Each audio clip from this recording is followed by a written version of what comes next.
burung pun menyanyi. Shalalalalala, bunga-bunga pun menari, goyang kiri dan kanan. Burung-burung pun menyanyi. Shalalalalala. Shalom. Shalom. Bagaimana kabarnya? Sukacita. Semangat. Memuji Tuhan. Yeay. Nah, teman-teman, kita akan memulai ibadah sekolah minggu pada hari ini. Sebelum itu kita berdoa terlebih dahulu. Mari kita berdoa. Ya Tuhan, terima kasih Engkau begitu baik dalam kehidupan kami. Engkau selalu menyertai dari dulu hingga saat ini. Ya Tuhan, sebentar kami akan memulai ibadah online sekolah minggu. Kiranya Engkau memberkati dari awal, pertengahan hingga pada akhirnya. Ini doa kami serahkan hanya ke dalam tangan-Mu. Dalam nama Tuhan Yesus kami sudah berdoa dan mengucap syukur. Haleluya, amin.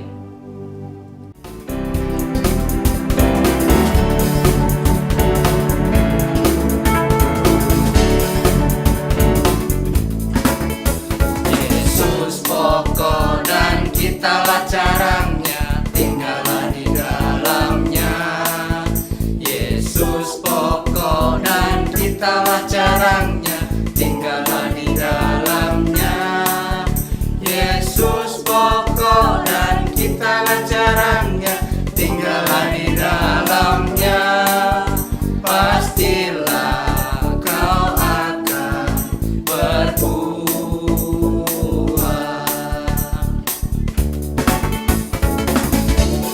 Yesus cintaku, ku cinta kau, kau cinta dia.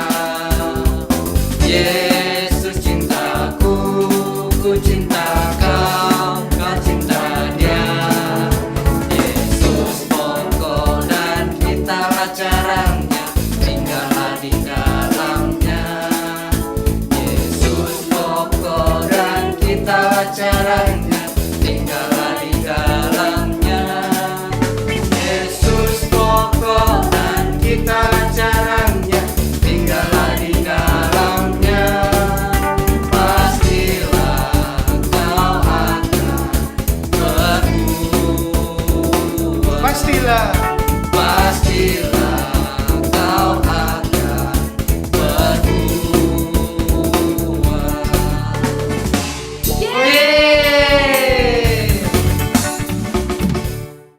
Halo teman-teman, shalom, puji Tuhan. Hari ini kita ketemu lagi di sekolah minggu online Gereja Bet Elohim. Puji Tuhan, sekarang waktunya kita untuk mendengarkan firman Tuhan.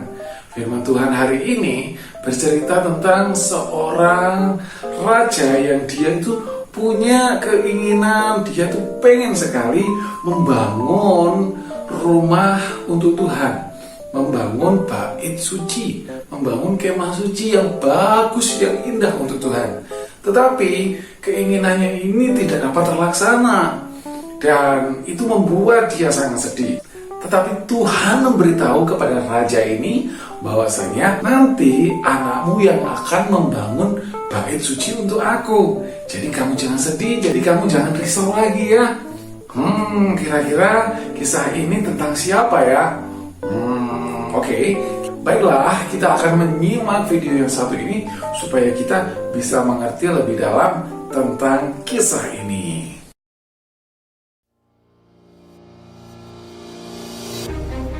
Raja Daud. Raja Daud pada masa pemerintahannya ia memenangkan banyak sekali peperangan. Di suatu ketika ia ingin untuk membangun suatu rumah untuk Allah, suatu rumah yang baik. Tapi Nabi Daniel mengingatkan kepada Daud bahwasanya Daud, engkau tidak bisa membuat rumah tersebut, tetapi Tuhan akan memakai anakmu, yaitu Salomo, untuk membangun rumah bagi Tuhan. Mengetahui hal tersebut, Raja Daud kemudian mempersiapkan segala sesuatu untuk pembangunan daripada rumah Tuhan. Daud mendatangkan banyak sekali kayu dengan kualitas yang baik, kayu yang terbaik dari berbagai penjuru dunia. Raja Daud juga menyiapkan emas, berbagai tembaga, berbagai jenis logam untuk pembangunan rumah tersebut. Dan itu semua dilakukan Raja Daud untuk menolong Salomo mempersiapkan pembangunan rumah bagi Tuhan. Hingga pada masanya, Salomo pun diangkat menjadi raja menggantikan ayahnya Daud. Dan dengan persiapan-persiapan yang ada, Salomo mulai membangun rumah Tuhan bertahap hingga rumah itu kemudian mulai nampak wujudnya. Rumah itu diberi berbagai hiasan-hiasan yang sangat menarik di dalamnya. Semuanya, hampir semuanya berlapiskan dengan emas, terbuat dari bahan-bahan yang terbaik. Sungguh amat sangat tampak indah sekali rumah Tuhan itu. Dan ketika rumah itu sudah jadi dan tampak indah kelihatannya, Salomo mengutus para imam untuk memasukkan tabut Allah ke dalam rumah Tuhan yang luar biasa indah tersebut. Dan ketika tabut Allah telah masuk ke dalam rumah Tuhan, maka turunlah awan-awan menyelubungi rumah itu, sehingga rumah itu dipenuhi dengan kemuliaan Tuhan, dan hadirat Tuhan memenuhi tempat itu. Semua orang bersuka cita dan bersyukur oleh karena rumah Tuhan yang telah berdiri, dan oleh karena kemuliaan Tuhan dan hadirat Tuhan yang hadir di tengah-tengah bangsa Israel. Wah, puji Tuhan, begitu hebat, begitu luar biasa ya Tuhan kita. Bagaimana Tuhan, hadirat Tuhan ada di bait suci itu. Bait suci yang dibangun oleh Raja Salomo. Wah, luar biasa. Nah, teman-teman, jangan biarkan ini hanya sebagai cerita saja. Tetapi mari kita percaya bahwa tidak hanya hadirat Tuhan memenuhi bait suci, tetapi hadirat Tuhan juga memenuhi rumah kita. Hadirat Tuhan juga memenuhi hati kita. Hadirat Tuhan juga memenuhi keluarga kita. Nah, ayo teman-teman sama-sama kita minta kepada Tuhan supaya hadirat Tuhan ada dan selalu ada buat kita. Dan bukan hanya itu saja teman-teman, ketika hadirat Tuhan ada di tengah-tengah kita, hadirat Tuhan ada bersama kita, kita juga harus ingat untuk kita menghormati hadirat Tuhan. Kita nggak boleh sembarangan, kita nggak boleh ceroboh, dan kita nggak boleh asal-asalan ketika hadirat Tuhan ada di dalam kehidupan kita. Sekarang tiba waktunya untuk kita ayat hafalan. Dan ayat hafalan kita berada di kitab 1 Raja-Raja pasal 8 ayat 11. Begini bunyi firman Tuhan, kemuliaan Tuhan ada di rumah Tuhan. Kemuliaan Tuhan ada di rumah Tuhan. Sampai bertemu di sekolah minggu online berikutnya. Tuhan Yesus memberkati kita. Bye-bye. See you.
mengikuti ibadah sekolah minggu online pada hari ini. Dan sebelum kita mengakhiri ibadah kita, mari kita datang kepada Tuhan dalam doa. Terima kasih Tuhan Yesus, kami bersyukur pada kesempatan hari ini. Kami boleh menyembah Tuhan, kami boleh memuji Tuhan bersama-sama, dan kami juga mendengarkan firman Tuhan. Kami mengucap syukur ya Bapa, dan biarlah kiranya Tuhan memberkati setiap kehidupan anak-anak-Mu, baik dalam sekolah mereka, dalam pergaulan mereka, bahkan juga orang tua mereka. Tuhan kiranya memberkati dan menjaga senantiasa. Kami mengucap syukur ya Bapa, dan menyerahkan segala masa depan anak-anak-Mu dalam tangan kuasa Tuhan, hanya di dalam nama Tuhan Yesus. Haleluya, amin.